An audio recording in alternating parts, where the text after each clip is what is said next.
యేసు ప్రభు వారిని ఆహ్వానించారు కాబట్టి వారి అవమానము ఆశీర్వాదకరంగా, దుఃఖము సంతోషంగా మార్చబడింది కదండి. యేసు ప్రభు వారు లేకపోతే ఎలా ఉండేది? సేమ్ అలాగే మన జీవితాల్లో మన సొంత ప్రయత్నాలు, మన సొంత ఆలోచనలతో మనం కలిసి నడుస్తున్నాం మన పార్ట్నర్స్తో. మేబీ ఎక్కడో గ్యాప్ వచ్చింది. మనము మన సొంత ప్రయత్నాలు చాలా చేస్తాం కదండి. ఇప్పుడు భర్త ఉంటే భార్యను సంతోషపెట్టాలని, లేదంటే భార్య భర్తను సంతోషపెట్టాలి, ఏదేదో ప్రయత్నాలు చేస్తాం. ఆ రోజు వరకే ఉంటుంది. భార్యను సంతోషపెట్టడానికి భర్త ఏదైనా ఒకటి కొనిచ్చాడు అనుకోండి, ఎన్ని రోజులు ఉంటుంది ఆ సంతోషం? మళ్ళీ రెండో రోజున మళ్ళీ ఇంకోటి కొనివ్వాలి.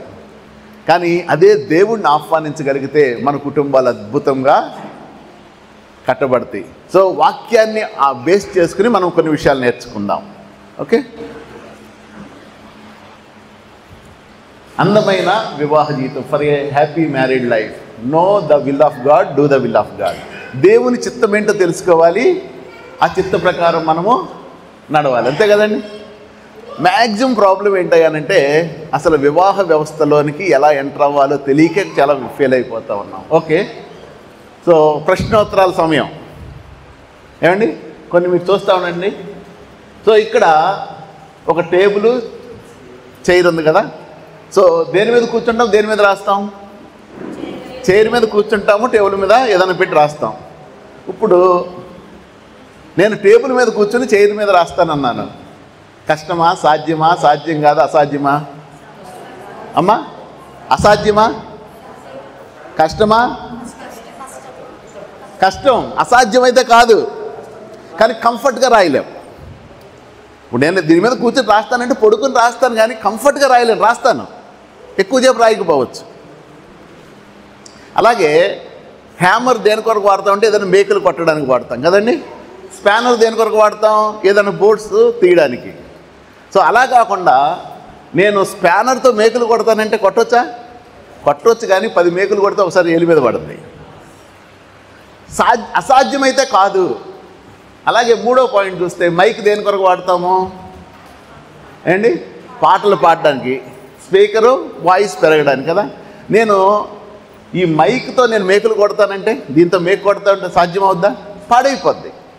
ఈ మేబీ ఒక మేకు పడొచ్చేమో స్మూత్గా ఉంటే కానీ పాడే. అంటే దీన్ని బట్టి మనకు ఏమర్థమవుతుందయ్యా అనంటే, సృజించబడిన ప్రతి వస్తువు ఒక ఉద్దేశంతో, ఒక పర్పస్తో చేయబడింది. ఏ వస్తువు అన్న తీసుకోండి, ఈ యూనివర్స్లో ఉన్న వస్తువులో అది ఒక ఉద్దేశంతో చేయబడింది. ఆ ఉద్దేశం కొరకు కాకుండా నేను వేరే ఉద్దేశం కొరకు వాడతానంటే ఏమవుద్ది? దాని లైఫ్ స్పాన్ చాలా తగ్గిపోద్ది. అర్థమవుతుందండి? సో ఏ ఉద్దేశంతో అలాగే మనం చూడగలిగితే వివాహ వ్యవస్థ, కుటుంబ వ్యవస్థ దేవుడు చెప్పిన విధంగా అయితే సంతోషం. అబ్బాయి కాదండి, నా ఇష్టం, నా కుటుంబం, నా ఫ్యామిలీ, నా ఇష్టం వచ్చినట్టు చేస్తానంటే ఏమవుద్ది? కొద్ది రోజులకే మ్యారేజ్ అని, కొద్ది రోజులకే గొడవలు, కొద్ది రోజులకే సమస్యలు, కొన్ని రోజులకి ఇరుకులు. దేవుడు చివరి వరకు దేవుడు జతపరిచిన వారిని ఏ ఒక్కరు వేరుపరచకూడదు, సంతోషంగా ఈ లోకాన్ని ముగించాలని. అంటే 4 సంవత్సరాలు, 5 సంవత్సరాలు, 6 సంవత్సరాలకి ఎందుకు కష్టం అయిపోతుంది? ఎందుకు టెన్షన్స్? ఎందుకు మనస్పర్ధలు? కారణం ఏంటయ్యానంటే దేవుడు, అసలు మీరు ఒక్క పాయింట్ గుర్తుపెట్టుకోండి, ఈ వివాహ వ్యవస్థను ప్రారంభించింది ఎవరండి? దేవుడే కదా. దేవుడు ఏది చేసినా మంచి చేస్తాడా, చెడు చేస్తాడా? సంతోషం కొరకు చేస్తాడా, దుఃఖం కొరకు చేస్తాడా? మరి అలాంటి బ్యూటిఫుల్ వివాహ వ్యవస్థ ఈరోజు భయముతో, కష్టముతో, శ్రమలతో ఎందుకు ఉంటుంది? దేవుడు ఏ విధంగా కట్టమన్నాడో ఆ విధంగా కట్టబడలేదు వివాహాలు. ఈరోజు నా ఆలోచనను బట్టి, నా తలంపుని బట్టి నేను నా కుటుంబాన్ని కట్టుకున్నాను, నా ఫ్యామిలీని కట్టడానికి ట్రై చేస్తున్నాను, కాబట్టి ఫెయిల్ అయిపోతున్నాను. ఓకే, అసలు ఏమీ నాలెడ్జ్ లేని వ్యక్తికి 1 లక్ష రూపాయలు పెట్టి సౌండ్ సిస్టమ్ కొనిచ్చాడు వాళ్ళ డాడీ. ఎలా ఉంటుంది? అసలు ఏమీ నాలెడ్జే లేదు. అలాగే డ్రైవింగ్ రాని వ్యక్తికి BMW కారు గిఫ్ట్గా వచ్చింది. ఎలా ఉంటుంది? అసలు ఇంగ్లీషే రాదు వాడికి, ఏంటి కాల్ సెంటర్లో జాబ్ వచ్చింది. ఎలా ఉంటుంది ఆలోచించండి ఒకసారి. చాలాసార్లు అసలు వివాహం అంటే తెలియకుండా వివాహ వ్యవస్థలోకి వెళ్తే ఎలా ఉంటుందో అలా ఉంటుంది. ఇప్పుడు మీలో ఒకడు ఇలా బయటకు వస్తాడు, ఇప్పుడు ఇచ్చి చూడండి సార్, వచ్చాడాడు ఒకడు ఉంటాడు. ఒకడు మీరు సౌండ్ సిస్టమ్ కొనిస్తే నేను ఏం చేస్తా, 2 రోజుల్లో నేర్చేసుకుంటా, కారు అయితే గంటలో నేర్చేసుకుంటాను అని ఒకడు వస్తాడు. వాళ్ళ కోసం ఇది, అలాంటి వాళ్ళకి ఇది ఇచ్చాను. పడవ కొనిచ్చా, అప్పుడు నేర్చుకుంటారా? ఏమవుద్ది? అవి నేర్చుకోవచ్చేమో, కానీ పడవనిస్తే ఏమవుద్దండి? కష్టం కదా. సో తెలివైన వారు ఏం చేస్తారని అంటే, పడవని నడపక ముందే ఏం చేస్తారు వాళ్ళు? నేర్చుకోవడానికి. దాన్ని ఈత కూడా నేర్చుకోవాలి ఒక పక్కన, దాన్ని నడపడమే కాదు ఇన్కేస్ మునిగిపోతే. సో అదేవిధంగా ఈరోజు ఏంటయ్యానంటే, ఏం అవకాశం ఉన్నా ముందే మనం నేర్చుకోవాలి. కనుక నీ జీవితము, నీ వివాహ జీవితము అందముగా సంతోషంగా సాగాలి అని అంటే, వివాహములోనికి అడుగు పెట్టకముందే, వివాహ జీవితంలోకి అడుగు పెట్టకముందే నువ్వేం చేయాలి? వివాహం అంటే ఏంటి, అసలు దేవుడు ఎందుకు ప్రారంభించాడు, ఎందుకు ఏర్పాటు చేశాడు, దాని వెనకున్న ఉద్దేశాలు ఏంటో తెలుసుకోవాలి. సో అయిపోయిన వాళ్ళ పరిస్థితి ఏంటి? కృప కలిగిన దేవుడు ఈ రోజు నువ్వు స్టార్ట్ చేసినా మళ్ళీ న్యూ బిగినింగే దేవుడు ఇస్తాడేవాడా? ఓకే. అయితే మీ యొక్క వివాహ జీవితము సరిదిద్దబడాలని మీకు ఆశ ఉంటే ఈ పాయింట్స్ ఒకసారి చూడండి. అసలు దేవుడు ఎందుకు వివాహ వ్యవస్థను ఏర్పాటు చేశాడు ఎప్పుడైనా ఆలోచించారా? ఏ జంతువుకి లేదు సృష్టిలో, కేవలం మానవుడికి మాత్రమే వివాహం అన్నది ఉంది. మరి దేవుడు ఎందుకు పెట్టాడు? దాని వెనక ఉన్న రహస్యం ఏంటి? ఏమండి, ఇంకొకటి, దేవుడు ఏది చేసినా మంచిగా చేస్తాడు కదండి. ఏది కూడా ఆయన మన గురించి ఆలోచించిన ప్రతి ఆలోచన క్షేమకరమైంది, ఆశీర్వాదకరమైంది. మరి అలాంటప్పుడు ఆ మంచిదాన్ని మన జీవితంలో పెడితే ఈరోజు మనం ఎందుకు భయపడుతున్నాం? అసలు వివాహ వ్యవస్థలో ఉన్న బ్యూటీ ఏంటి, సీక్రెట్గా దేవుడు దాచి ఉంచిన మర్మాలు ఏంటి అన్నది కూడా చూద్దాం. ఓకే. ఇంకొక పాయింట్ ఏంటంటే, నేను ఏదైతే చెప్తున్నానో అది ఆల్రెడీ నేను పుస్తక రూపంలో ప్రింట్ చేశాను. మీకు ఎవరికన్నా కావాలంటే కొనుక్కోవచ్చు. ఈవినింగ్ బుక్స్ పెడతాం బయట. సో దానివల్ల మీరు ఎక్కువ రాసుకోవాలని ప్రజలు ఇది టెన్షన్ పడవసరం లేదు. నేను ఏది చెప్పానో అదంతా ఆ బుక్లో ఉంటుంది. సో నన్ను ఫాలో అవడానికి ట్రై చేయండి. సో వివాహము చేసుకోవాలనుకునే పురుషులు ఉండవలసిన అర్హతలు ఏంటి, బాధ్యతలు ఏంటి? ప్రతి పనికి ఒక ఎలిజిబిలిటీ ఉంటుందా ఉండదా? ఏమా, మీరు ఏ పనన్నా చేయండి, దానికి ఎలిజిబిలిటీ, అర్హత ఉంటుంది. ఆ అర్హత ఉంటేనే తర్వాత ఆ పనిలో కొన్ని బాధ్యతలు ఉంటాయి. మరి అలాగే వివాహ వ్యవస్థకు నేను అడుగు పెడుతుంటే ఎలా పడితే అలా అడుగు పెట్టవచ్చా? కొన్ని అర్హతలు ఉన్నాయి కదా. మరి వివాహ వ్యవస్థలకు అడుగు పెట్టిన తర్వాత నేను ఎలాంటి రెస్పాన్సిబిలిటీస్ తీసుకోవాలి, బాధ్యతలు ఏంటి, అవి మీకు అసలు తెలిస్తే దాన్ని ఫాలో అవ్వడానికి ట్రై చేస్తాం. ఓకే.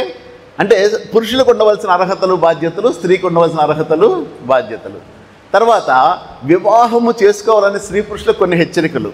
ఎవరైతే వివాహంలోకి ఎంటర్ అవుదాం ఉంటారో, మీరు ఎప్పుడు బండి నడుపుతారు కదా, బండి మీరు స్ట్రైట్గా వెళ్తున్నప్పుడు టేక్ డీప్ కర్వ్ అని ఉంటుంది. అప్పుడు కూడా 90లో వెళ్తే ఏమవుద్ది ఏమండి? అలాగే డీప్ వ్యాలీ అని ఉంటుంది కదండి. అప్పుడు కూడా నేను 80లో వెళ్తున్నానంటే బండి కంట్రోల్ అవుద్దా? అప్పుడు ఏం చేసి స్లోగా వెళ్ళాలి. మీరు అప్ అన్నప్పుడు 4th గేర్లో బండి వెళ్తుందా? వెళ్ళదు. అప్పుడు 2nd గేర్కి రావాలి. అలా కొన్ని వార్నింగ్స్ ఉన్నాయి డ్రైవింగ్లో. నీ వివాహ జీవితంలోకి ఎంటర్ అవ్వడానికి కూడా కొన్ని వార్నింగ్స్ ఉన్నాయి. హల్లెలూయా. దాని తర్వాత మళ్ళీ కొన్ని జాగ్రత్తలు, హెచ్చరికలు వేరు, జాగ్రత్తలు. అంటే నువ్వు ఎలాంటి పార్ట్నర్ని తీసుకోవాలి, నీ పార్ట్నర్ ఎలా ఉండాలి. ఇప్పుడు నా ఆలోచన ఒకలాగుంది, నా పార్ట్నర్ ఆలోచన వేరుగా ఉంటే సెట్ అవుద్దా? అవదు కదా. ఇప్పుడు సపోజ్ నాకు టౌన్లో ఉండడం ఇష్టం, నేను పెళ్లి చేసుకున్న అమ్మాయికి పల్లెటూరులో ఉండడం ఇష్టం, ముందుగా నిలిసి కలపేయడం ఇష్టం. మా ఇద్దరు సెట్ అవుద్దా? ప్రతిరోజు పోరాటమే. సో అందువలన ఎలాంటి జాగ్రత్తలు తీసుకోవాలి పెళ్ళి చేసుకోకముందు. ఓకే. దాని తర్వాత వివాహం ద్వారా జతపరచబడిన స్త్రీ పురుషులు ఎలా ఉండాలి, వివాహము చేసుకున్న తర్వాత ఒక భార్యగా భర్తగా నీకున్న రెస్పాన్సిబిలిటీస్ ఏంటి. ఫైనల్గా వివాహ వ్యవస్థ నుంచి ఎక్కడికి వెళ్తాం? కుటుంబ వ్యవస్థలోకి వెళ్తాం. ఒక భర్త తండ్రి స్థానంలోకి వస్తాడు, భార్య తల్లి స్థానంలోకి వస్తుంది. పదోన్నతి పొందిన తర్వాత వాళ్ళు ఎలా ఉండాలి, వాళ్ళ పిల్లల విషయంలో ఎలా ఉండాలి, కుటుంబాన్ని ఎలా కట్టుకోవాలి. సో ఈ 8 పాయింట్స్ ఈరోజు అవుతాయా? ఎట్టి పరిస్థితులు అవ్వవు. అందువలన ఇది కపుల్స్ మీటింగ్ కాబట్టి ఈ 4 చెప్పడానికి ట్రై చేస్తాను. ఇదంతా లంచ్కి ముందు ఇది అయిపోవాలి. దాని తర్వాత ఆ 5, 6 ఆ 2 వదిలేస్తా. అది వివాహము చేసుకోవాల్సిన వారికి కాబట్టి నాకు తెలిసి ఇక్కడ ఆల్మోస్ట్ అందరూ పెళ్ళైన వాళ్ళే ఉన్నారు. ఆ కింద 2 చెప్పడానికి ట్రై చేస్తాను. సో మీరు నాతో పాటు పరిగెడితేనే అవుద్ది. ఓకే. కొంచెము మీకు బ్రేక్ ఇచ్చిన సమయంలో మీరు తొందరగా వచ్చేయాలి. ఓకే. ఒకటే ఐటెం బిర్యానీ ఒకటే కాబట్టి మళ్ళీ 4 సార్లు రావసరం లేదు. ఓకే, అసలు వివాహ వ్యవస్థ రోజు రోజుకి పతనమైపోవడం గల కారణం ఏంటి చూసారా? పెళ్లి రోజునే కేక్ 2 ముక్కలు చేస్తే అమ్మగారు ఎటేపు అయ్యగారు ఇటేపు ఉన్నారు. పెళ్లి రోజునే చూసారా, ఏదో అనుకుని పెళ్లి చేసుకున్నాడు. పెళ్ళి అవగానే అర్థమైపోయింది ఇది మనకు అయ్యేది కాదని బిగిన్ చేశాడు పరిగెట్టడం. ఆగుద్దా అయ్యగారు? జరగట్లేదు. ఓకే, చూసారా? వెంటనే కొన్నిసార్లు అయితే వివాహం అయిన తర్వాత కూడా చిన్న చిన్న మనస్పర్ధలు వచ్చి కొట్టుకున్న వాళ్ళు ఉన్నారు కదండి. కారణం ఏంటయ్యా? ఈరోజు వివాహ వ్యవస్థ పతనం కారణం ఏంటంటే సంపూర్ణమైన అవగాహన లేకుండా వివాహంలోకి ఎంటర్ అవ్వడం. అసలు ఏమీ నాలెడ్జ్ లేకుండా మీరు ఒక ఉద్యోగంలోకి ఎంటర్ అయితే ఎలాగుంటుంది? ఏం చేయాలి, ఎప్పుడు చేయాలి, ఏ పని చేయాలి, నాకు ఇచ్చిన వర్క్ ఏంటో తెలియకపోతే నేను ఏం చేస్తాను? సో మొట్టమొదటిది ఏంటంటే సంపూర్ణమైన అవగాహన లేకుండా మనం ఏం చేస్తున్నామంటే వివాహ జీవితంలో ప్రవేశించడం ద్వారా వివాహంలో. రెండవదిగా చూస్తే పెళ్ళి అయిపోయింది ఒక 4-5 సంవత్సరాలు, మన బ్యాచ్ ఇది రోజు ఇలాగే కదా. నువ్వెంత అంటే నువ్వెంత, మేమంతా సమానం, ఇప్పుడంతా మాకు సమాన హక్కు వచ్చేసింది. ఇది ఇంకా ఓపిక లేకపోతే అలసిపోతే అది. ఎందుకు ఈ పరిస్థితి? వివాహ జీవితంలోనికి ప్రవేశించిన వారు తమకున్న హక్కులేంటి, తమకున్న బాధ్యతలేంటి, నేను ఏ విషయంలో నేను నా భర్తతో లేదా నా భార్యతో సరిగా మాట్లాడాలి, నేను ఎలాంటి బాధ్యతలు తీసుకోవాలి, నేను ఒక భర్తగా, ఒక తండ్రిగా లేదా ఒక కుమారుడిగా నాకున్న బాధ్యతలేంటి, నేను ఏం చేయాలి? చాలాసార్లు మనం ఏం చేస్తామంటే అవగాహన లేకపోవడం వలన మన బాధ్యతను కూడా మన పార్ట్నర్ మీద ఎత్తేస్తాం, లేదంటే అసలు నాకు సంబంధం లేదంటాం. అవి కూడా మనము చూసుకోవాలి. సో 2 పాయింట్స్ మనం చూడగలిగితే ఫస్ట్ ఏమనుకున్నామంటే వివాహ వ్యవస్థ పతనమైపోవడం కారణం అవగాహన లేకుండా ఎంటర్ అయిపోయాం. ఓకే, రెండోది తర్వాత వివాహంలో ఏంటి నా రెస్పాన్సిబిలిటీ అనేది తెలియలేదు. సో ఈ 2 పరిస్థితులను బట్టి ఒకరు నార్త్కి ఒకరు సౌత్కి ఉన్నారు. ఏమండి, నడుస్తుందా పడవ? నడవదు. ఓకే, ఇప్పుడు ఏం చేయాలి? వివాహ వ్యవస్థ దేవుడు ఆశించిన స్థాయిలో ఉండాలి అని అంటే నేను ఇందాక చెప్పాను కదా, మొన్న వాట్సాప్లో ఒక ఇది వచ్చింది. భర్త ఇక్కడ చిన్న స్టిక్కర్ వేసుకుని బ్లడ్ ఇస్తారు కదా, భార్య దగ్గరికి వస్తాడు, డబ్బులు ఇస్తాడు. ఏమే నువ్వు మొన్న అడిగావు కదా, ఇదిగో 2000 అని ఇస్తాడు. ఎక్కడి నీకు ఎవరు అప్పుడు కూడా ఎవరు కదండి, నా మొహానికి ఎవరిస్తారే? నేను బ్లడ్ అమ్మేసి నీకు 2000 తెచ్చానంటది. భార్య ఇలా తీక్షణంగా చూస్తుంది. ఆడు అనుకుంటాడు, అబ్బా నా మీద ఎంత ప్రేమ వచ్చేసింది అనుకుంటాడు. మొన్నే కదా నెక్లెస్ అడిగాను కదా, నీ కిడ్నీలు అమ్మేసుకొని ఇవ్వచ్చు కదా అంటది. అంటే అర్థం ఏంటి? భర్త భార్యను సాటిస్ఫై చేయాలని ట్రై చేశాడు, సాటిస్ఫై అవుతుందా? అలాగే భార్య భర్తను సాటిస్ఫై చేయాలని ట్రై చేస్తాం కదా, అవుతుందా? మరి వివాహ వ్యవస్థలో ఇద్దరు దగ్గరికి రావాలి, ఇద్దరు లైక్ మైండ్లో రావాలని అంటే నీ సొంత ప్లాన్స్, నీ సొంత తెలివి, నీ సొంత జ్ఞానం పనిచేయదు. అమ్మ అర్థమవుతుందా? మరి ఏం చేయాలి అంటే నా వివాహ జీవితం కట్టబడాలి అని అంటే, మీ వివాహ జీవితం కట్టబడాలి అని అంటే, దేవుడు ఆశించిన స్థాయిలో ఉండాలంటే ఏం చేయాలి? ఎక్కడ రావాలి? వివాహ వ్యవస్థ స్థాపించిన దేవుని దగ్గర రావాలి. నీ కుటుంబం కట్టబడాలంటే మొదట నీ భార్య దగ్గరికి రావడం కాదు, లేదా నీ భర్త దగ్గర రావడం కాదు, మొదట నువ్వు దేవుని దగ్గర రా. దేవుని దగ్గరికి వస్తే నువ్వు ఆటోమేటిక్గా నీ భార్య నీ దగ్గరికి వస్తే నువ్వు నీ భార్య దగ్గరికి వెళ్తావు. ఓకే, సో ఎప్పుడైతే దేవుడు అంటే ఈరోజు మనకు వాక్యమే, పరిశుద్ధ లేఖనాల్లో భర్త ఎలా ఉండాలి, భార్య ఎలా ఉండాలి, వివాహ జీవితంలో ఏమంటే కుటుంబంలో ఎలా ఉండాలన్న విషయాలు ఉన్నాయి. కాబట్టి ఎప్పుడైతే మీరు బైబుల్ దగ్గరకు వచ్చి బైబుల్లో ఒక భర్తగా నా పాత్ర ఏంటి, ఒక భార్యగా నా పాత్ర ఏంటి, తండ్రిగా నేను ఎలా ఉండాలి, తల్లిగా నేను, ఆ లేఖనాలు తీసి మీరు దాన్ని మెడిటేట్ చేస్తే ఆటోమేటిక్గా మీ వివాహ జీవితము కట్టుబడుతుంది. ఓకే, సో అందమైన వివాహ జీవితం మీరు అనుకున్న విధంగా ఉండాలి అని అంటే 101% ఈ యొక్క సెమినార్ మీకు ఉపయోగపడుతుంది.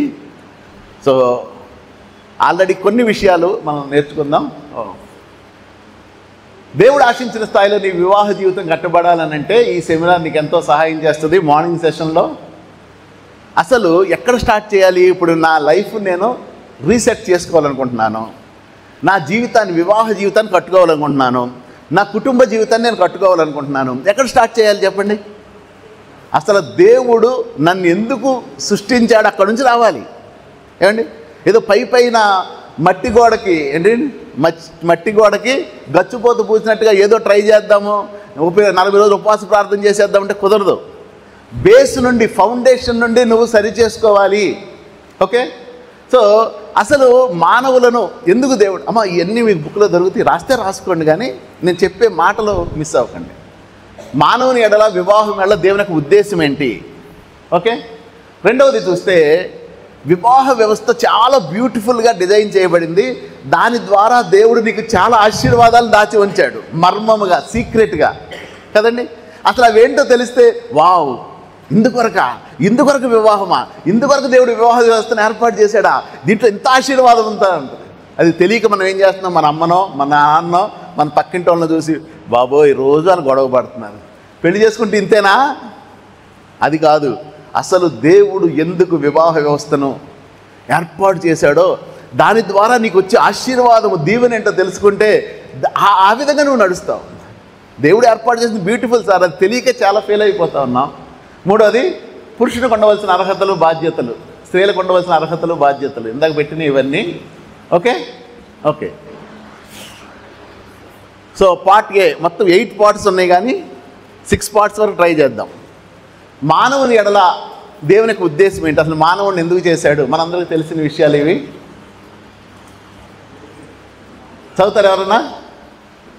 1:28 మానవులను దేవుడు ఎందుకు సృష్టించాడు? అందరూ చదవచ్చు.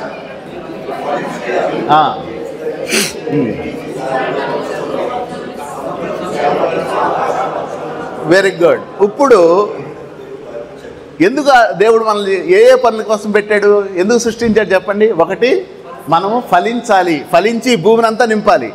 ఆదాము అవ్వలు ఇద్దరిని పెట్టి ఎంత భూమిని పెడితే ఈ భూమి అంతా ఫలించాలి, అభివృద్ధి పొందాలి, విస్తరించాలి, భూమిని నిండించాలి కదా. ఇదంతా ఎవరితోటి?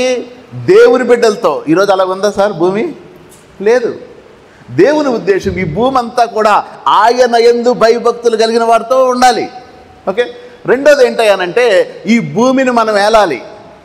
దేవుడు మనకు ఎంత అధికారం ఇచ్చాడనంటే అండి, ప్రతి జంతువు, ప్రతి ప్రాణి ఈ విశ్వంలో ఉన్నది కూడా మనం చెప్తే లోబడాలి కదా.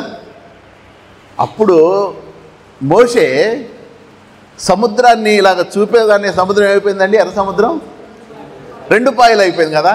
మరి ఈరోజు దేవుని బిడ్డలమేగా మరి మనం వెళ్తా ఉంటే మన ఇంటి పక్కన మురుక్కాలు అన్నాడు, పక్క వద్ద పొమ్మంటే పోయింది, మనకు అధికారం పోయింది. మనం అధికారం, దేవుడు మనకిచ్చిన అధికారాన్ని కోల్పోయాం. ఏమండి, యెహోషువ ఏమన్నాడు? సూర్యుడా నువ్వు గిబియాలోన్లో ఆగిపో, చంద్రుడా నువ్వు అయ్యాలోన్లో ఆగిపో అన్నాడు లేదా? ఆగిపోయిందా లేదా? 1 డే. మరి మనం అలా అంత గొప్ప అధికారం ఇచ్చాడు. కానీ మనం ఏం చేసామయ్యానంటే పాపము చేసి దేవుడిని తొలగిపోయి అధికారాన్ని కోల్పోయాం. అంటే దేవుడు దేని కొరకు చేశాడు అంటే ఈ ఫలించట కొరకు, దేవుని బిడ్డలతో ఈ భూమిని నింపటి కొరకు కదా. ఓకే, ఇప్పుడు దేవుడు తన పోలికలు ఎవరిని చేశాడు? స్త్రీని చేశాడా, పురుషుని చేశాడా? ఇప్పుడు పురుషులు దేవుని పోలికలో ఉన్నారు, స్త్రీలు నేను పురుషుడు దేవుని పోలికలో చేయబడ్డాడు.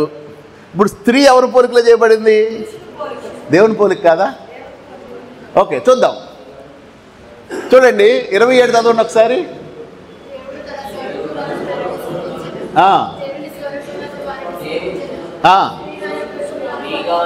అంటే స్త్రీ పురుషులు ఇద్దరు ఎవరి పోలికలో ఉన్నారు కదా.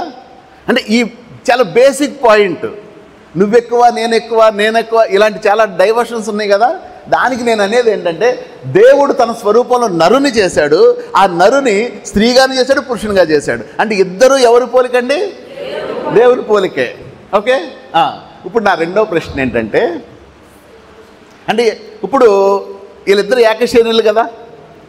దేవుడు 2 పనుల కోసం, ఒకటి ఫలించి అభివృద్ధి చెందమని ఇచ్చాడు, రెండోది భూమిని ఏలాలని చెప్పాడు. ఎవరికి ఇచ్చాడు ఈ అధికారం? ఇద్దరికి ఇచ్చాడు కదండి, ఇద్దరికి ఇచ్చాడు. ఇద్దరిని కలిపి ఏకశరీరులు అన్నాడు. అంటే ఒక స్త్రీ ఒక పురుషుడు, భార్యాభర్తలు ఇద్దరు ఏకశరీరులు ఒకటే, ఒక యూనిట్.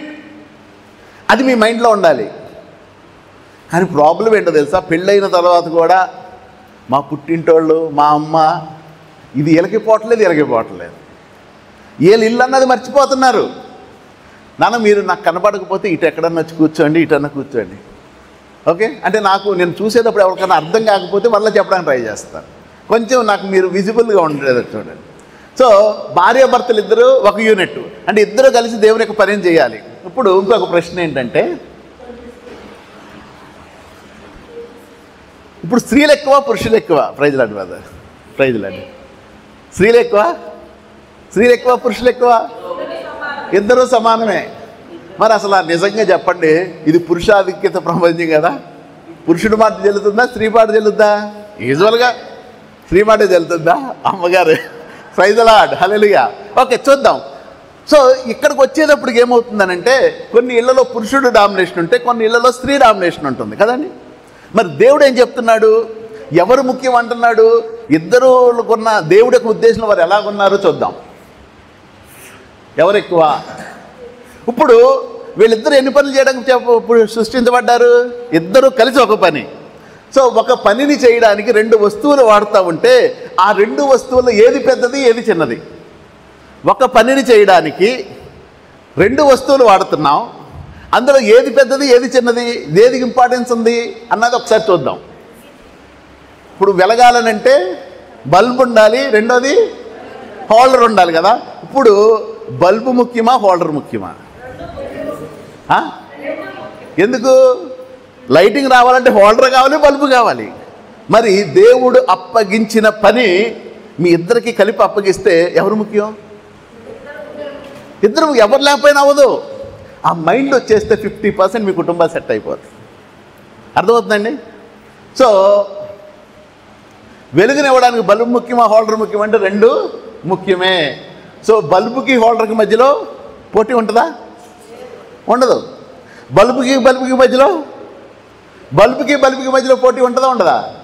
ఇది బాగా వెలుగుతుందండి, ఇది ఎలగట్లేదండి, ఇది డల్గా ఉందండి, పోటీ ఉంటుంది.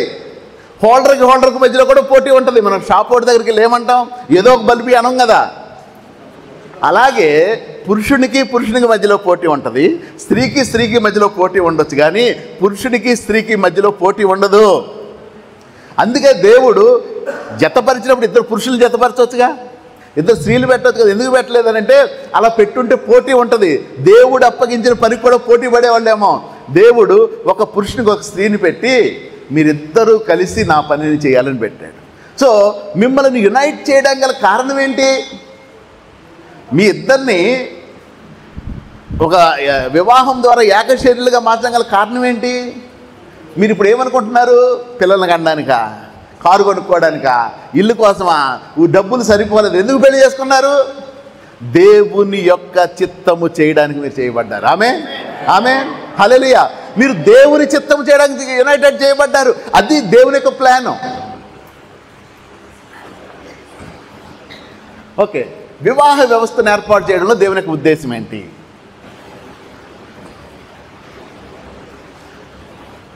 ఓకే, ఇప్పుడు ఒక స్త్రీని ఒక పురుషుణ్ణి కలిపి వివాహం జతపరిచాడు కదా. దానిలో దేవుడు ఏం ఎక్స్పెక్ట్ చేస్తున్నాడు అన్నది ఒక 3 పాయింట్స్ అన్ని చూడండి. మొదటిది ఏంటంటే వ్యక్తిగత పరిశుద్ధత కాపాడబడ్డానికి వివాహ వ్యవస్థ ఏర్పాటు చేయబడింది. ఇన్ఫ్యాక్ట్ ఇప్పుడు పెళ్లి చేసిన తర్వాత, పెళ్ళికి ముందు మా అబ్బాయి బాగానే ఉండేవాడండి, పెళ్ళయిన తర్వాత తాగుబోతు అయిపోయాడండి కదా, రాసి రంపాన్ని పెట్టేస్తుందండి, అందుకే మా వాడు ఇలా తిరుగుతున్నాడండి, దీని ద్వారా అప్పులు పడిపోయాడండి, లేదంటే భర్త సరిగా లేకపోతే భార్య ఇలాగ అయిపోయిందని చాలా కంప్లైంట్స్ దేన్ని బట్టి వస్తున్నాయి? పెళ్ళికి ముందు చాలా బాగుండేవాళ్ళు అండి, పెళ్ళయిన తర్వాతే. కానీ ఇన్ఫ్యాక్ట్ అసలు పెళ్ళే దేని కొరకంటే అండి, నీ పరిశుద్ధ జీవితాన్ని కాపాడడానికి. ఎక్స్ప్లెయిన్ చేస్తాను వీటిని, జస్ట్ పాయింట్స్ వినండి. రెండోది ఎందుకయ్యానంటే నీ మీద రకరకాల దాడులు జరుగుతున్నాయి. సాతాను యొక్క దాడులు మరి ముఖ్యంగా కదండి. సాతాను దాడుల నుంచి తప్పించుకోవడానికి వివాహ వ్యవస్థ.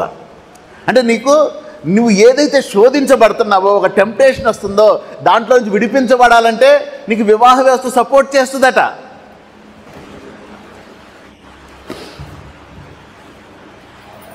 ఏదో నొక్కేసి.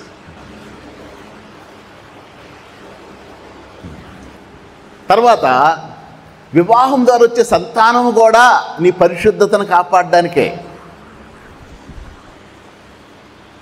తర్వాత నీ తర్వాత వచ్చే జనరేషన్స్ కూడా దేవుని కొరకు జీవించే విధంగా ట్రైన్ చేయడానికి. అంటే ఈ 4 పాయింట్స్ వరకు దేవుడు వివాహ వ్యవస్థను ఏర్పాటు చేశాడు. ఓకే, సో వ్యక్తిగత జీవిత పరిశుద్ధతను కాపాడడానికి వివాహ వ్యవస్థ అన్నాను కదా. దేవుడు ఆదామును చేసి ఏదైనా తోటలో పెట్టిన తర్వాత ఏమన్నాడండి? చదువుతారు ఎవరైనా? అందరూ చదవచ్చు, నిద్రపోద్దు మీకు చదివితే.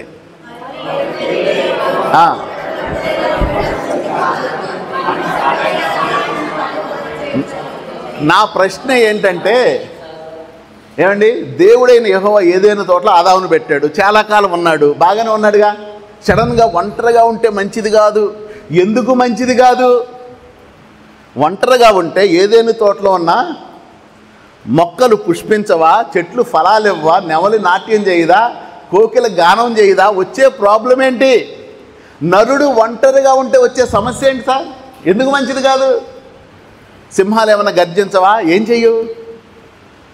నరుడు ఒంటరిగా ఉండడం మంచిది కాదు అని దేవుడు చెప్తున్నాడు.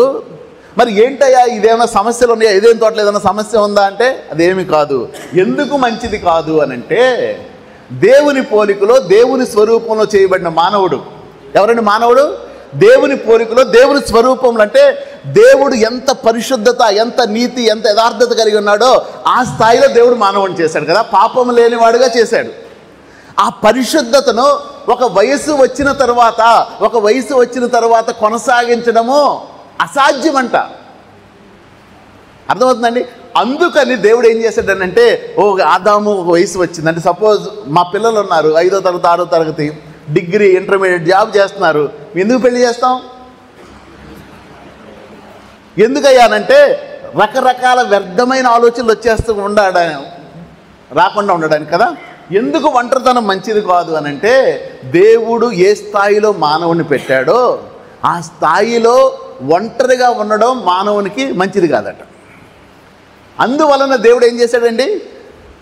వివాహ వ్యవస్థను ఏర్పాటు చేశాడు. అంటే నువ్వు సపోజ్ నేను ఒక అమ్మాయిని పెళ్లి చేస్తున్నా, నా భార్యని. అంటే నా భార్య ద్వారా నా పరిశుద్ధత ఏమవ్వాలి? కాపాడబడాలి, ఇంకా పెరగాలి. నా ద్వారా నా భార్య పరిశుద్ధత ఏమవ్వాలి? అంటే వివాహం దేని కొరకు చేయబడింది? ఇప్పుడు నేనున్నానంటే నా భార్య తన పరిశుద్ధతను కాపాడుకోవడానికి బలహీన సమయాల్లో నేను తనకు సపోర్ట్ చేసి పడిపోకుండా ఉండడానికి నేను నియమించబడ్డా. అలాగే నా భార్య దాని కొరకే ఇచ్చింది. అర్థమవుతుందండి మీకు? వివాహంలో ప్రాముఖ్యమైనది వ్యక్తిగత పరిశుద్ధత కాపాడడానికి. ఇప్పుడు నా పరిశుద్ధత, నా ఆలోచనలు పాపపు ఆలోచనలు వస్తున్నాయి, నాలో బలహీనమైన కోరికలు వస్తున్నాయి. దేవుడు నాకేమిచ్చాడంటే, నాకు నా భార్యనిచ్చి తనతో సంతోషించినట్లుగా చేసి నేను నా వ్యక్తిగత పరిశుద్ధతను కాపాడుకోవడానికి. కొన్నిసార్లు నాకు ఎవరి మీద కోపం వచ్చింది, ఎవరి మీద అసూయ వచ్చింది, నా భార్య ఏం చేయాలండి అప్పుడు? లేదయ్యా వాళ్ళ పని ఏదో వాళ్ళు పోతారని నా కోపాన్ని తక్కువ చేసి నేను మరలా పరిశుద్ధంగా జీవించడానికి సహాయం చేయాలి. అంతేగాని యెజబెలు స్త్రీలాగా దొయ్యకూడదు. ఫస్ట్ పాయింట్ అర్థమైంది కదండి? నీ భర్త పరిశుద్ధత తగ్గుతుందంటే కారణం నీవే. నీ భార్య పరిశుద్ధత తగ్గుతుంది. అవును, ఫస్ట్ మీరు పెళ్లి చేసుకున్నప్పుడు ఆడు తేడాగాడని పెళ్లి చేసుకున్నారా ఎవరన్నా? ఈవిడ కరెక్ట్ కాదని అయినా ఎవరో చేసుకోలేదుగా. మంచివాళ్ళే నా కొరకు నా ప్రాణం పెడుతుంది అనే కదా చేసుకుంది. మరి తర్వాత ఎందుకు ఫెయిల్ అయిపోతున్నాడు అని అంటే కారణం ఏంటో తెలుసా? నువ్వు ఇవ్వవలసిన సపోర్ట్ ఇవ్వలేదు. అతని పరిశుద్ధత లేదా ఆమె పరిశుద్ధతను కాపాడడానికి నువ్వు ఏదైనా చేయగలగాలి. నరుడు ఒంటరిగా ఉన్నప్పుడు బలహీనపడి దేవుని ఆజ్ఞను కాదని తప్పు నిర్ణయాలు తీసుకునే అవకాశం ఉంది కనుక. ఓకే,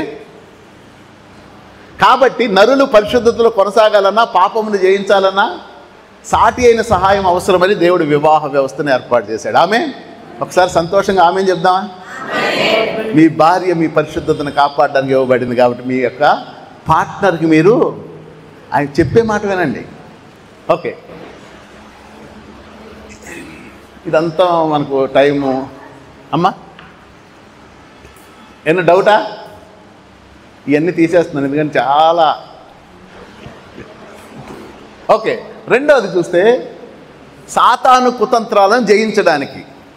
ఏమండి, సాతానుగాడు రకరకాలుగా మన మీద దాడి చేస్తాడు కదా, వాడిని జయించాలి అని అంటే ఒక్కొక్కసారి నీ ఒంటరితనము నువ్వు ఒక్కడవే జయించలేవు కనుక దేవుడు వివాహ వ్యవస్థను ఏర్పాటు చేశాడు. ఇప్పుడు సాతాను ఏదైనా చోట్ల ఎవరెవరు ఉన్నారంటే ఆదాము ఉన్నాడా, ఉన్నాడు, ఇద్దరు ఉన్నారా? ఇద్దరు ఉన్నారు కదా. ఇద్దరు ఉన్నప్పుడు అవ్వని మోసం చేసినప్పుడు ఆదాము అవ్వతో ఉన్నాడా లేదా?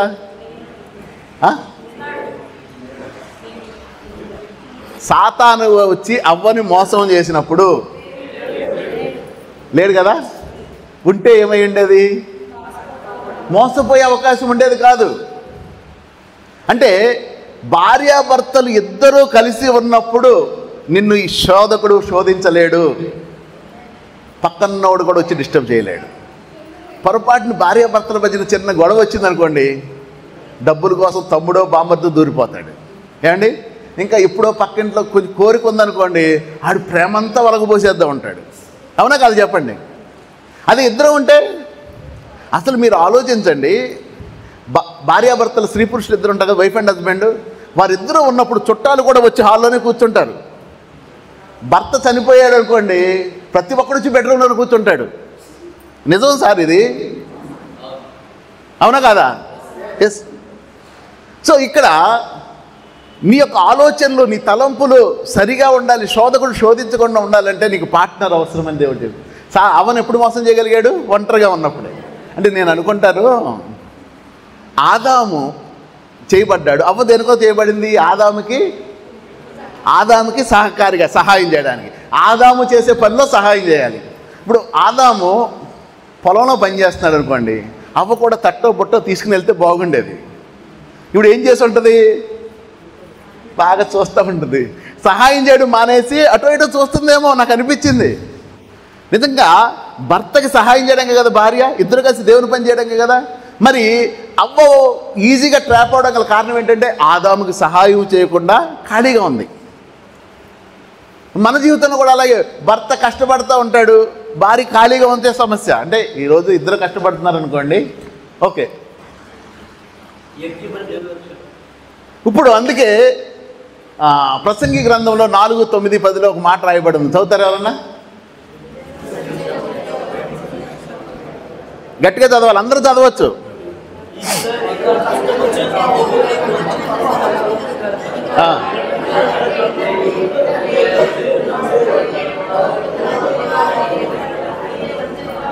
ఓకే. ఏమండి, మీకు అప్పగించిన పని, మీ పరిశుద్ధతను కాపాడుకోవడం, దేవుడు కూడా జీవించడం, మీరు ఒక్కరైతే చాలా కష్టపడాలి. అసాధ్యమైతే కాదు కానీ చాలా కష్టపడాలి. అందువలన ఇద్దరుంటే పని ఈజీగా అవుద్ది. ఏమండి, ఎందుకయ్యానంటే ఒకసారి పొరపాటున తెలుసో తెలియక పడిపోతే పక్కన వాళ్ళు లేవనెత్తుతారు. ఇద్దరు కలిసి చేస్తే మంచి పని వస్తుంది, ఒకడుంటే పడిపోతే లేపడం కష్టం అవుద్ది కాబట్టి. ఓకేనా? ఓకే, 3వ పాయింట్కి వచ్చేద్దాం. ఇద్దరు ఉంటే దేవుడు చెప్పిన పాయింట్ ఇది ఒకటి చూడండి. మత్తయి 18:18 చూస్తే, భూమి మీద మీరు దేనిని బంధిస్తారో అవి పరలోకమందు బంధించబడినో, భూమి మీద మీరు దేవుని విత్తుతారో కదా. ఇప్పుడు ఈ వాగ్దానము ఎలా నెరవేర్చబడుతుందండి? మీలో ఇద్దరు ఏకీభవించి. అంటే ఫస్ట్ పాయింట్ ఏంటో తెలుసా? నీ జీవితము, నీ వివాహ జీవితము, నీ కుటుంబ జీవితము విజయవంతంగా కావటం లేదంటే కారణం ఏంటో తెలుసా? మీరిద్దరు కలిసి ప్రార్థన చేయట్లే, మీరిద్దరూ కలిసి సాతాన్ని బంధించట్లే. భార్యాభర్తలు ఇద్దరూ కలిసి మోకరించి కానీ ప్రార్థన చేస్తే మీరు ఏది అడిగితే అది పరలోకంలో జరుగుద్దటండి. ఇది మనం ఎక్కడ ఎంతసేపు సంఘంలో ఇద్దరు చేతులు పట్టుకోండి, ముగ్గురు చేతులు పట్టుకొని ప్రార్థన చేయండి అంటాం, కానీ మొదట చేయవలసింది నీ భార్యతో, నీ భర్తతో చేతులు పట్టుకుని ప్రార్థన చేయాలి. ఆమె అది లేకపోవడం వల్ల ఈజీగా వచ్చేస్తున్నాడు, ఎప్పుడు పడితే అప్పుడు మన ఇంటికి వచ్చేస్తున్నాడు. మనమన్నా కొంచెం డౌట్తో వస్తున్నాం కదా, ఆడు మాత్రం రాజమార్గంలోంచి వచ్చేస్తున్నాడు. ఓకే, సాతానుని కుతంత్రాలను జయించాలంటే వివాహము చాలా అవసరము. నీ పార్ట్నర్తో నువ్వు చేతులు పట్టుకుని ప్రార్థన చేయడం బిగించేసుకో. ఓకే, 3వది, వివాహం ద్వారా అనుగ్రహించబడే సంతానము కూడా. మనకు పిల్లలు ఎందుకు ఇస్తారు దేవుడు? పెద్ద అయిన తర్వాత మరి కొంచెం గంజనీళ్ళు అయిపోయాలి కదండి, తప్పదు. హాస్పిటల్కి ఎవరు తీసుకెళ్తారండి? పిల్లలు అయితే తీసుకెళ్తారండి. మనం ఏదో తెలియజేయడం. ఆమేన్. ఓకే, చూడండి, వివాహము ద్వారా అనుగ్రహించబడిన సంతానము కూడా సాతాను గాడిని జయించడానికి. చాలా బలంగా ఉంటాం యవ్వన దశలో, వయసులో ఉన్నప్పుడు. వయసు పడిపోయి వృద్ధాప్యంలోకి వచ్చినప్పుడు ఏం చేస్తాంలే. అప్పటి వరకు నువ్వు రోషంగా వెళ్ళిన వ్యక్తివి కాంప్రమైజ్ అయిపోతావు వయసు పెరిగే కొద్దిని. ఇంకా ఏదో ఒకటి అని. కానీ వృద్ధాప్యంలో కూడా నిన్ను సాతాను శోధిస్తాడా లేదా? అప్పుడు కూడా పాపం చేస్తే నీకు నరకం గ్యారంటీగా. అలా లేకుండా ఉండాలని అంటానంట దేవుడంట ఆ వృద్ధాప్య సమయంలో, బలహీన సమయాల్లో నీ చేతిలోని బాణాలుగా వారిని ఉంచాలని దేవుడు రెడీ చేస్తాడంట వివాహం. హల్లెలూయా. చూడండి, మనందరికీ తెలిసిన వాక్యమే, యవ్వన కాలం ముందు పుట్టిన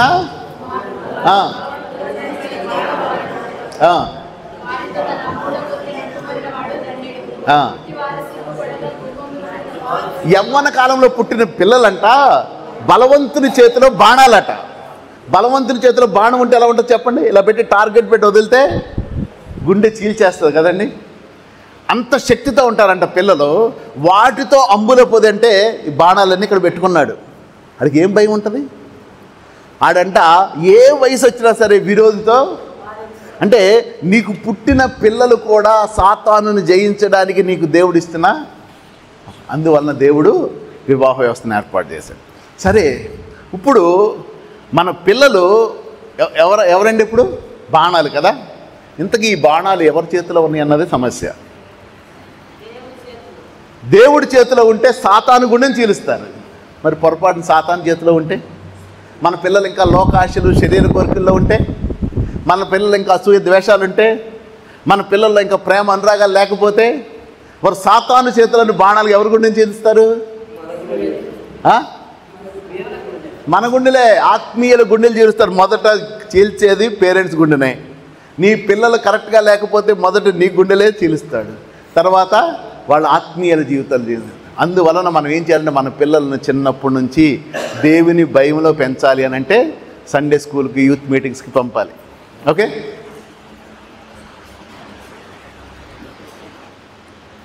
సో తర్వాత 4వ పాయింట్ ఏంటి?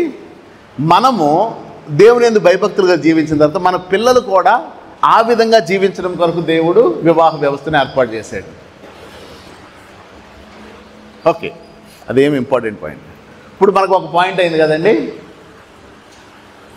ఆల్రెడీ పాయింట్ చెప్పేశారు. వివాహం ద్వారా స్త్రీ పురుషులను ఎందుకు ఏర్పాటు చేశాడు? ఇద్దరిని జతపరచాలి. పురుషుడిని చేయకూడదు, స్త్రీని చేయకూడదు కదా. ఎందుకనంటే వారి మధ్యలో ఏముంటుంది? కాంపిటీషన్ ఉంటుంది. 2 బల్బుల మధ్యన కాంపిటీషన్ ఉంది, 2 హోల్డర్స్ మధ్యన కాంపిటీషన్ ఉంది. ఒక బల్బుకి హోల్డర్కి మధ్యలో కాంపిటీషన్ ఉండదు. 2 కోఆర్డినేషన్తో చక్కటి లైటింగ్ ఇస్తాయి.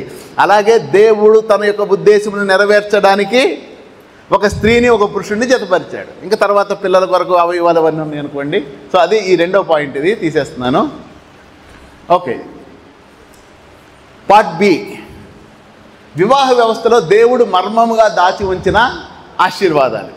అంటే మనము వివాహం అనగానే మన స్థాయిలో ఆలోచిస్తున్నాం, కానీ దాని వెనక చాలా సీక్రెట్స్ దాచి ఉంచాడు.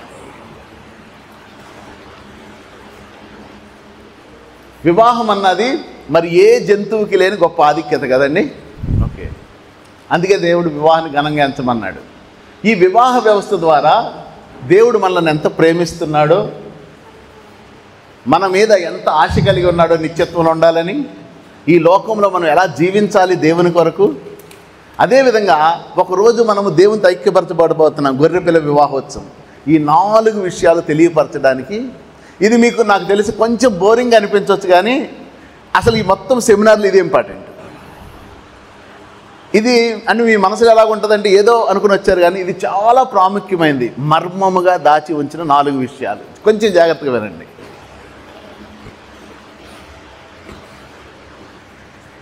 సో ఒక చిన్న కథ చెప్తాను. మా చర్చిలో చాలాసార్లు చెప్పాను ఇది. ఒక తల్లిదండ్రులు ఉన్నారు, పెళ్ళయింది, ఒక 2-3 సంవత్సరాలకు పాప పుట్టింది. ఒక 5వ నెల 6వ నెల వచ్చింది. పాపకి తల్లికంటి పాలు ఎక్కువ రావడం లేదు. పాల డబ్బా పెట్టాలి కదా. అయితే వాళ్ళ ఊర్లో దొరకవు డబ్బాలు. పక్కనున్న టౌన్కి వెళ్ళి తీసుకురావాలి. ప్రతిరోజు తన భార్య చెప్తుంది భర్తతో, పాపకు పాలు సరిపోవడం లేదు, పాల డబ్బా తీసుకురా అని. వెళ్తున్నాడు పాపం, నిజంగానే వెళ్తున్నాడు, నిజంగానే వస్తున్నాడు, మర్చిపోయి వస్తున్నాడు. అది మా పురుషులకి ఇచ్చిన మంచి వరం కదా, దేవుడు ఇచ్చిన వరం అది. ప్రతిరోజు మర్చిపోతున్నాడు, పిల్లకు పాలు సరిపోవట్లేదు. ఒకరోజు ఏం చేస్తుందంటే భర్త వెళ్తూ ఉన్నప్పుడు ఒక రాయి తీసి జేబులో వేసింది. ఏంటి రాయి వేసామన్నాడు అని. అది రాయి కాదు, ఇది చూసినప్పుడల్లా నీకేం రావాలి, గుర్తు రావాలి, పాల డబ్బా గుర్తు రావాలి. వెళ్ళాడు, మొత్తం సేమ్ పురుషులకు ఇచ్చిన మహావరంతో మర్చిపోయాడు. ఏదో ఇలా అన్నప్పుడు తగిలింది రాయి. అమ్మా నేను పాల డబ్బా తేవాలి అనుకుని డబ్బా కొనుక్కుని ఇంటికి వెళ్ళాడు. అలాగే దేవుడు నీ ఎడల కొన్ని అద్భుతాలు, ఆశ్చర్య కార్యాలు కొన్ని దాచి ఉంచాడు. అవి నువ్వు మనకిచ్చిన మంచి వరం కదా, చెప్పాను కదా, మర్చిపోతుంటాం. ఈ వివాహము, ఈ వివాహ ప్రక్రియ మీ చర్చిలోనో మీ పక్కింట్లోనో వివాహము అనగానే అది గుర్తు రావాలట. ఆ 4 గుర్తు రావాలి. ఓకే, సో జాగ్రత్తగా వినండి. సో వివాహ వ్యవస్థలో దేవుడు మర్మముగా సీక్రెట్గా ఏం దాచి ఉంచాడంటే దేవుని యొక్క నిత్య ప్రేమ వివాహ వ్యవస్థలో మనకు కనబడుతుంది. అలాగే దేవుని యొక్క రక్షణ ప్రణాళిక, మానవుని ఎడల దేవుడు కలిగి ఉన్న రక్షణ ప్రణాళిక, సాల్వేషన్ ఉంది కదా, అది వివాహ వ్యవస్థలో దాయబడి ఉంది. మూడవదిగా చూస్తే యేసుక్రీస్తుని అంగీకరించి మన సంఘంలో చేర్చబడిన తర్వాత ఎలా జీవించాలి, ఎలా ఉండాలి, ఎలా ఉండకూడదు, ఏం చేయాలి, ఏం చేయకూడదు అన్నది వివాహ వ్యవస్థలో ఉంది. 4వది గొర్రెపిల్ల మహోత్సవం ఉంది కదండి, మనం యేసు ప్రభు రెండవ ఆ మర్మం కూడా ఇందులో దాయబడి ఉంది. ఇది చాలా బ్యూటిఫుల్ టాపిక్. నాకు తెలిసి కొంచెం బోరు కొడుతుంది, కానీ కొంచెం ఓపికగా వినండి. ఓకే, ఫస్ట్ది మానవుని ఎడల దేవుడు కలిగి ఉన్న ప్రేమ. వివాహంలో దేవుని ప్రేమ ఏంటి సార్?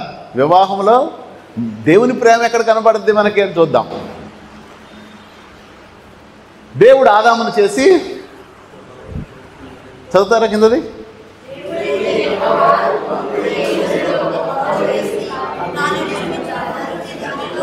దాని తర్వాత సాటి అయిన సహాయం ఇద్దామనుకున్నాడు కదా. దానికన్నా ముందు ఏం చేశాడు అయ్యానంటే ఆదాముకి ఎవరో ఒకరిని హెల్పర్ కింద పెట్టాలి, సహాయం చేయడానికి పెట్టాలి అని జంతువులని, పక్షులు అన్నీ తీసుకొచ్చాడు ఆయన ముందుకి. అన్నట్టుకి పేరు పెట్టాడు, కానీ దేనికి రాయబడలేదు. చూడండి అక్కడ 20 వచనం చదవండి.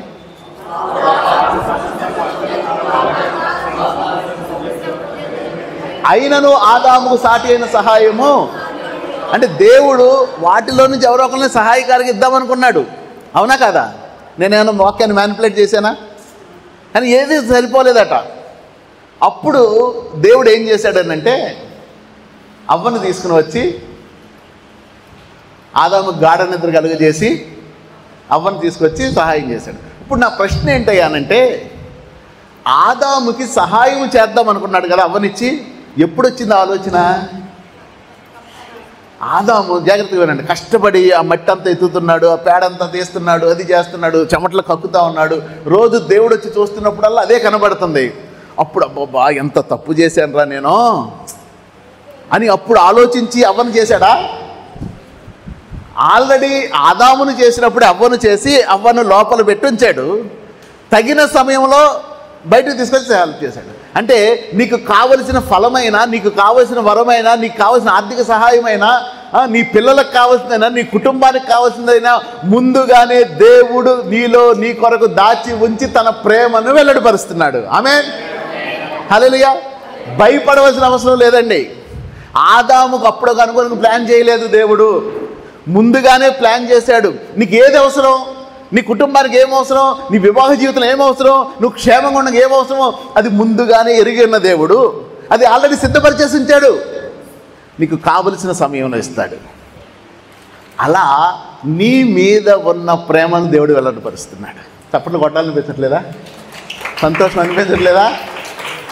నువ్వు అనుకుంటావు రేపు ఏమవుద్ది, 60 సంవత్సరాలు వస్తే నా పరిస్థితి ఏంటి, నాకు ఆల్రెడీ ఏదో చిన్న ప్రాబ్లం ఉంది కదా, నేనేం చేయాలి? లేదు లేదు, నీకు 70 సంవత్సరాలు నీ ఆయుష్ ఉంటే ఆ చివరి రోజు వరకు దేవుడు ముందుగానే ప్లాన్ చేసింది. హల్లెలూయా. అలాగా పురుషులారా మీ మీద దేవుడు ప్రేమను వెల్లడిపరిచాడు. మరి స్త్రీల మీద దేవుడు ఎలా ప్రేమను వెల్లడిపరిచాడంటే స్త్రీని ఆదామును చేసిన రోజునే చేశాడు కదా. ఆదాము ప్రయోజకుడయ్యి అవ్వకి కావలసిన పోషణ, సమృద్ధి, కాపుదల అన్నీ ఆదాము ఇచ్చే స్థాయికి వచ్చేంత వరకు అవ్వను లోపల భద్రపరిచాడు. ఎప్పుడైతే ఆదాము తన భార్యను పోషించే స్థాయికి వచ్చాడో అప్పుడు అవ్వను తీసుకొచ్చి నీ భర్తనిచ్చాడు. హల్లెలూయా. ఆల్రెడీ అమ్మ నువ్వు ఉండు, నువ్వు కంగారు పడకు, నీ భర్త ఇంకా రెడీ అవ్వలేదు, నీ భర్త ఇంకా నెలకు 10,000 సంపాదిస్తున్నాడు, 30,000 సంపాదిస్తాడు, నీ కుటుంబం గడవదు. ఆగు. నీ భర్త ఇంకా కొన్ని నిన్ను సంరక్షించాలి, నిన్ను పోషించాలి, నిన్ను కాపాడాలి, నేను అన్ని విషయాలు చక్కగా చూడాలి అని అంటే ఆయన ఇంకా మైండ్ మెచ్యూర్ రాలేదు. కొంచెం వెయిట్ చేయి, ప్రార్థనా గదిలో వెయిట్ చేయి. ఎప్పుడైనా నీ భర్త రెడీ దా ఇప్పుడు తీసుకొచ్చి ఇచ్చేస్తాను. ఆ విధంగా దేవుడు తన ప్రేమను వెల్లడిపరచడానికి వివాహ వ్యవస్థను ఏర్పాటు చేశాడు. అందువల్ల మనం ఏం చేయాలండి? వివాహ వ్యవస్థను ఘనపరచాలి సార్. ఏ రోజైతే నువ్వు వివాహం చేసుకుంటున్నావో నా పరిశుద్ధతను పెంచడానికి, నా పరిశుద్ధతను కాపాడడానికి దేవుడు నాకు ఇచ్చిన నా భాగమని సంతోషించాలి. అలాగే నా మీద ఇంత ప్రేమ కనబరుస్తున్నావా ప్రభు అని ఉండాలి. మీకు బైబిల్లో కొన్ని పాయింట్స్ చూపెడతాను. ఇదంతా నేను చెప్పిందే. చూడండి, అంటే దేవుడు తన ప్రేమను ఎలా వెల్లడిపరిచాడు ముందుగానే అని చెప్పాను కదా. మారా మధురంగా మార్చబడింది కదండి. ఎలాగా? ఒక నీళ్లు ఉన్నాయి, ఇశ్రాయేలు వచ్చారు, నీళ్లు తాగుదామని నోట్లో వేసుకుంటే ఎలా ఉంది అది కదా. అప్పుడు దేవుడు ఎలా బుర్రగొక్కుని అబ్బాబ్బా ఏం చేయలే, చెట్టు మొలు అనగానే అలా మొలిసిందా చెట్టు? ముందుగానే చెట్టు ఉంది. అంటే నా ప్రజలు ఫలానా సమయంలో వస్తారు, వచ్చినప్పుడు నా బిడ్డలకి ఆ నీళ్ళు ఇవ్వాలి కాబట్టి ముందే చెట్టు మలిపించాడు. సో వెంటనే మోషే ఆ కొమ్మ తీసేవయ్యా అన్నాడు, వెంటనే అది మధురంగా మార్చబడింది. అంటే అలాగా నీ మీద ప్రేమని దేవుడు ముందుగానే నీ కొరకు అన్నీ సిద్ధపరిచాడు. ఇంకో బ్యూటిఫుల్ థింగ్ చెప్పనా, ఆ మారా కదా నీళ్ళు, అవి మంచినీళ్ళుగా ఉంటే ఏమైండేది చెప్పండి? చేదుగా లేవు నీళ్ళు, మంచినీళ్ళే ఉంటే ఏమై ఉండేది? ఇశ్రాయేలు రాకముందే అందరూ నీళ్ళని తాగేసేవాళ్ళు, ఒక్క చుక్క కూడా ఉండేది కాదు. దేవుడు నీ కొరకు ఆ నీటిని మారాగా మార్చి నువ్వు వచ్చినప్పుడు మధురంగా మార్చాడు. అలాంటి జీవితాలు. ఆమేన్, హల్లెలూయా. నీ కొరకే చాలామంది ఇది కష్టము, ఇది శ్రమ, ఇది అవ్వదంటారు కదా, కానీ నువ్వు అడుగు పెట్టగానే అది మారిపోద్ది. హల్లెలూయా. ఆ విధంగా ఉండాలంటే నువ్వు దేవునికి భయపడి ఉండాలి, అంతే. Okay okay. తర్వాత కేరీతు వాగు దగ్గర నీళ్ళు అయిపోయినప్పుడు బుర్రగొక్కున్నాడా? ఏం చేయాలి ప్రభా, ఇప్పుడు ఏం చేయాలి, ఇప్పుడు ఈ ఏలియాకి ఆహారం ఎక్కడి నుండి తేవాలి అని ఇలా చూడలేదు. ముందుగానే సారేపత్తులో విధవరాలను రెడీ చేసాడు. సో నీ కొరకు అన్నీ రెడీ చేయబడ్డాయి, నువ్వు నమ్మాలి. అది నమ్మి మరింతగా లోబడిపోవాలి.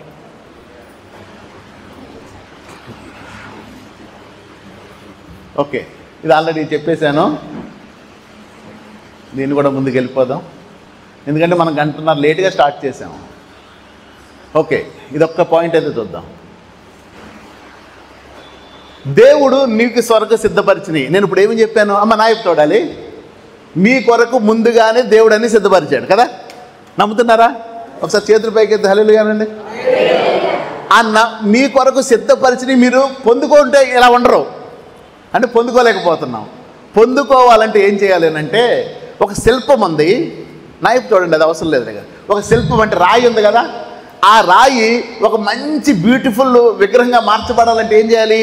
శిల్పకారుని చేతికి అప్పగించుకోవాలి. ఒక లోహం ముద్ద ఉంది, అది కంసాలి చేతికి అప్పగించుకుంటేనే ఒక మంచి పాత్ర అవుద్ది కదండి. యాకోబు మీద ఎన్ని ప్రణాళికలున్నా యబ్బోకు రేవు దగ్గర దొరికినప్పుడే ఇశ్రాయేలుగా మార్చబడ్డాడు కదండి.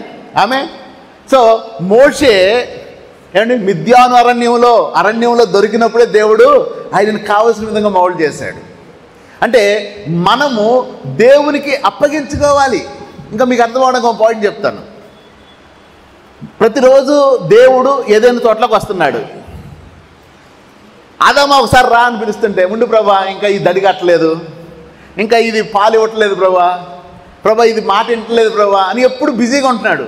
దేవుడు ప్రతిరోజు చూసి వెళ్ళిపోతున్నాడు. దేవుడు ఎందుకు వస్తున్నాడు తెలుసా? తనకి సాటి అయిన సహకారాన్ని ఇద్దామని వస్తున్నాడు. ఆదాం మాత్రం దొరకట్లేదు దేవుడికి. ఒకరోజు చేసి అలిసిపో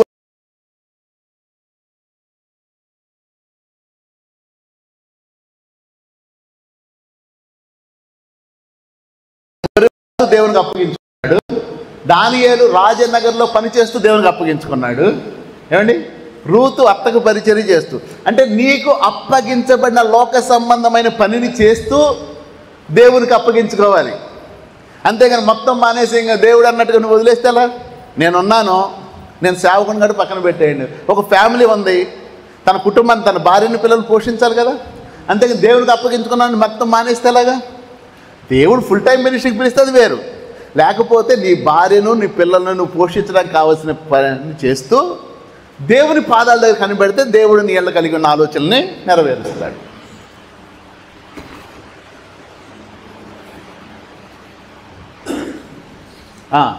యవనస్తులారా, దేవుడు నీకు అప్పగించిన పని నమ్మకంగా చేస్తూ దేవుడికి నిన్ను నువ్వు అప్పగించుకోవాలి. మరి యవనస్తురాలు ఏం చేయాలండి? అర్థం పర్థం లేని తిరుగుళ్ళు మాని, పెళ్ళి అనే బహిరంగ ప్రదర్శనలు కూడా మాని, ప్రార్థనా గదిలో మరుగై ఉండుట ద్వారా మంచి భర్తను పొందుకుంటారు. ఓకే ఓకే రక్షణ ప్రణాళిక, ఇది కూడా ఫాస్ట్గా చెప్పడానికి ట్రై చేస్తాను. మానవుని ఎడల దేవుడు కలిగిన రక్షణ ప్రణాళిక. ఆదాము అవ్వల్ని దేవుడు చేశాడు. మానవులందరూ పాపము చేసి దేవుని యొక్క మహిమను పొందలేకపోతున్నారు కదండి. అంటే ఎప్పుడైతే పాపము చేశామో మానవునికి దేవునికి మధ్యలో ఏమొచ్చింది? అగాధం వచ్చింది. దేవుని దగ్గరికి వెళ్ళలేకపోతా ఉన్నాం. అలాంటి పరిస్థితుల్లో యేసు ప్రభు వారు ఈ లోకానికి వచ్చి నీ కొరకు నా కొరకు ఆయన ప్రాణం పెట్టాడు కదండి. అంటే యేసు ప్రభు ద్వారా మనం తిరిగి దేవుని దగ్గరికి వెళ్తూ ఉన్నాం.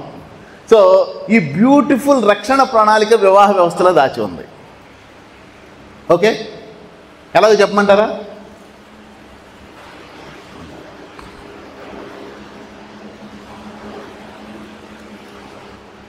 ఏదైనా తోటలో ఆదాము ప్రక్కన నిలబెట్టాలి అని బలమైన జంతువులు, పొడవైన జిరాఫీ, తెలివైన నక్కలు, జిత్తులు మారి నక్కల్ని అన్నీ తీసుకొచ్చాడు. అందమైన పాములన్నీ దేవుడు తీసుకొస్తే ఆదాము ప్రక్కన నిలబడడానికి వాటికి దేనికి సరిపోవడం లేదు.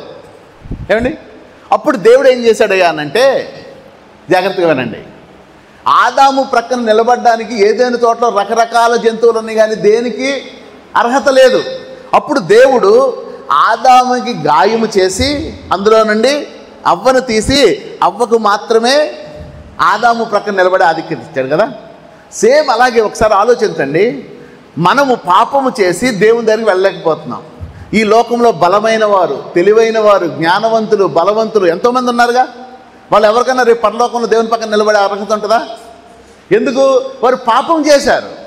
మరి యేసు ప్రభువు పక్కన రేపు ఎవరుండే అర్హత ఉందయ్యా అనంటే, యేసు ప్రభువు శిలువ మీద మరణించిన తర్వాత ఆ గాయము చేయబడింది కదా, గాయములో నుండి వచ్చిన సంఘానికి మాత్రమే ఉంది. ఒకసారి మీరు ఆలోచిస్తే, ఒక్క నిమిషం అమ్మ, యేసు ప్రభు శిలువ మీద మరణించాడు. ఏంటి చచ్చిపోయాడో లేదో చూడరా అని అనగానే సైనికుడు వెళ్ళి అలా పొడిచాడు. పొడిచిన వెంటనే గాయమైంది, ఇది రోజు రక్తం కారింది. ఈ రక్తంలో కడగబడిన సంఘానికి మాత్రమే యేసు ప్రభు ప్రక్కన నిలబడే అర్హత వచ్చింది. ఆమె సో ఆ బ్యూటిఫుల్ థింగ్ని వివాహ వ్యవస్థలో దేవుడు దాచి ఉంచాడు. సో ఆదాము ప్రక్కన నిలబడడానికి ఎవరికి అధికారం లేదు, ఏ జంతువుకి. ఆదాము ప్రక్కలో నుండి వచ్చిన స్త్రీకి మాత్రమే ఉంది. అలాగే యేసు ప్రభు పక్కన నిత్యత్వంలో ఉండే భాగ్యము ఈ లోకంలో మనకంటే బలవంతులు, ధనవంతులు, జ్ఞానవంతులు, తెలివిగలవారు చాలామంది ఉన్నారు, వారు ఎవరికి లేదు. కేవలము ఆయన రక్తంలో కడగబడిన నీకు మాత్రమే ఆయన పక్కన వధువు సంఘంగా ఉండే అర్హత ఉంది. This is the beauty of marriage. అంటే మనం ఎవరో పెళ్లి చేసుకుంటాం, మనం ఎందుకు వెళ్ళి కనపరచాలి? వాళ్ళ మహల్ ఏం చూస్తాం సార్, మనకన్నా వాళ్ళు ఏమన్నా పెద్ద బాగుంటారా? మనమే సూపర్గా ఉంటాం వాళ్ళకంటే.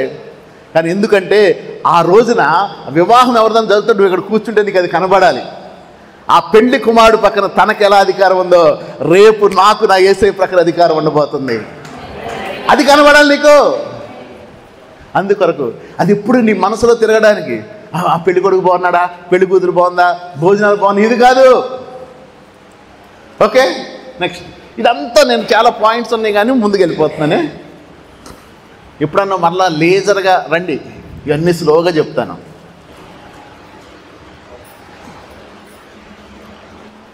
ఆ విధముగా ఏ విధంగా ఆదాము గాయపరచబడ్డాడు, అలాగే యేసు ప్రభు సిలువలో వేలాడుతున్నప్పుడు ఒక సైనికుడు ప్రక్కలో బళ్ళెంతో పొడిచి గాయపరిచాడు.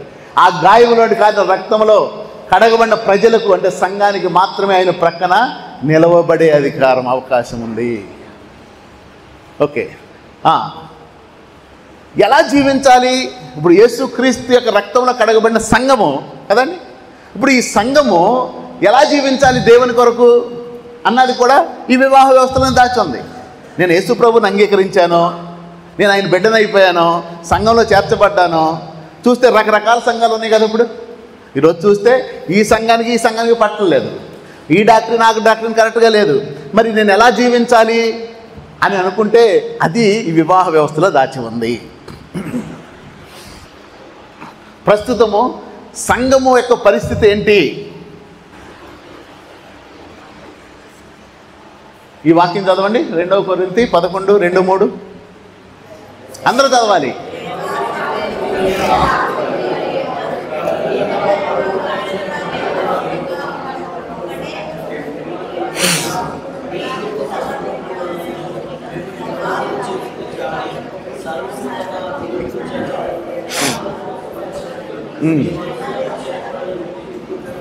అంటే ప్రస్తుతం ఉన్న సంఘము దేనికి సాదృశ్యంగా ఉందంటే ప్రదానము చేయబడిన కన్యక.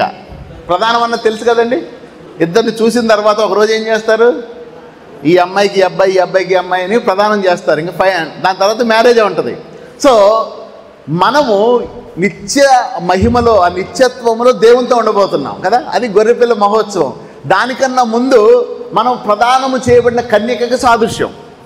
ఓకే, ప్రస్తుతము సంఘము ప్రదానం చేయబడిన కన్యక. మనం అందరం ఎవరు సార్? కన్యకను, ప్రదానం చేయబడిన కన్యక. ఓకే, ఇప్పుడు చూడండి, ప్రదానం చేయబడిన కన్యకకు ఉండవలసిన ఆశ ఏంటి మనసులో చెప్పండి. ప్రదానం చేయబడినది ఒక అమ్మాయికి, వచ్చే నెల 11 పెళ్ళి. ఆ అమ్మాయి మనసులో ఏముండాలి చెప్పండి? ఏముండమ్మా? వెరీ గుడ్ సిస్టర్, చెప్పండి అమ్మా. మీకు ప్రధానమైనప్పుడు ఏం ఫీలింగ్స్ కలగలేదా? తొందరగా పెళ్లి డేట్ రావాలని ఉండాలి. నా ప్రియుడితో, నా భర్తతో నేను కారులోనో లేదంటే బండి మీద వెనక కూర్చుని నా భర్తను గట్టిగా పట్టుకోవాలి, ఎక్కడ పడితే అక్కడ తిరగాలి. ఏమో లేవా ఫీలింగ్స్? ఏమి 100% ఉంటే మీరు చెప్పట్లేదంతే. ఇక్కడ మనం అంతా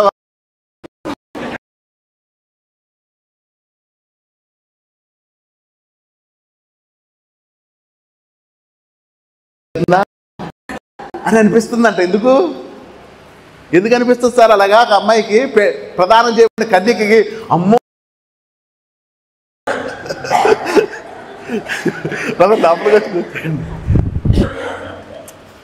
పెళ్లి కూతురు డేటు మారిపోవాలంటే అమ్మో అదేదో తేడా అని అంటున్నారే మీరు. మరి ఆ పెళ్లి కుమారుడు వస్తున్నాడంటే నీకు ఎందుకు ఆ ఫీలింగ్ రావట్లేదు, సంతోషం రావట్లేదు? ఇంకా అలంకరించుకో, అమ్మో నా ప్రియుడికి నేను బాగా కనబడాలని ఎందుకు ఆత్మ సంబంధమైన సౌందర్యం రావట్లేదు నీలో? ఇంకా అసూయ, ద్వేషం ఎందుకు వస్తున్నాయి? కరెక్ట్గా నువ్వు లేవు. అది చెప్పడం కొరకే దేవుడు ప్రదానాన్ని పెట్టాడండి. నువ్వు ఒక అమ్మాయికి ప్రదానం చేస్తా ఉన్నప్పుడు నువ్వు చూసుకోగలుగుతున్నావా? ఇంకా 10వ తారీఖున పెళ్ళి ఉంది, నేను ఇంకా రమేష్తో 8వ తారీఖు వరకు తిరుగుతానంటే కుదురుద్దా? మరి ప్రదానం చేయబడిన నువ్వు లోకాశలతో, శరీర కోరికలతో ఎలా తిరుగుతున్నావు? ఇంకా నీలో ఆ లోక సంబంధమైన పురుషుడు ఎలా పనిచేస్తున్నాడండి? చేయకూడదుగా? చేయొచ్చా? అది తెలియపరచడానికి దేవుడు వధువు వివాహ తేదీ మార్చబడాలంటే ఏదో తేడా. అలాగే నువ్వు సంఘం అంటే ప్రదానం చేయబడిన కన్యక, అది తెలియపరచడానికి దేవుడు చేశాడు. ఓకే, 4వది గొర్రెపిల్ల మహోత్సవం కదండి. యేసు ప్రభు వారికి మనకి త్వరలో ఆ మధ్యాకాశంలో పెళ్లి జరగబోతా ఉంది. అది జరగడానికి సో అసలు మీరు వివాహము చూసేటప్పుడల్లా ఇది కనపడాలి మీకు.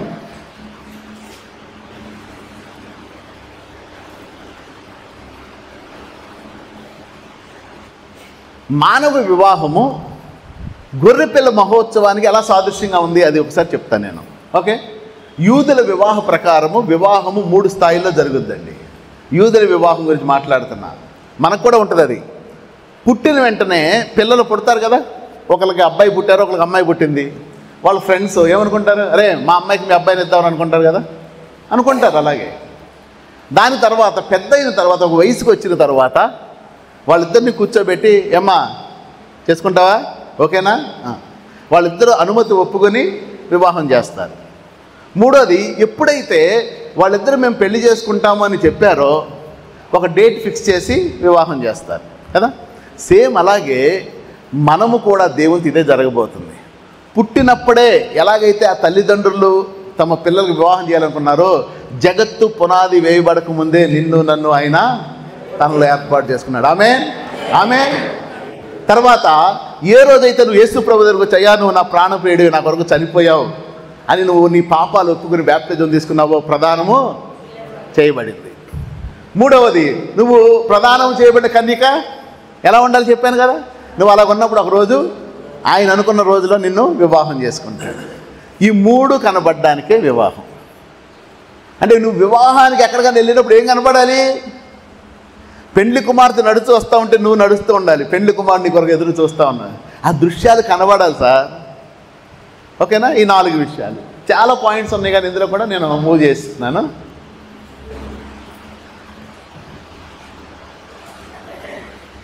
ఓకే, ఒక్కసారి లేచి నిలబడి ఎవరన్నా ఒక పల్లవి ఒక చరణం పాడండి. అందరు లేచి నిలబడండి. ఎందుకంటే ఇక్కడి నుంచి అసలు భర్త ఎలా ఉండాలి, భార్య ఎలా ఉండాలి అవి వినబోతా ఉన్నాం.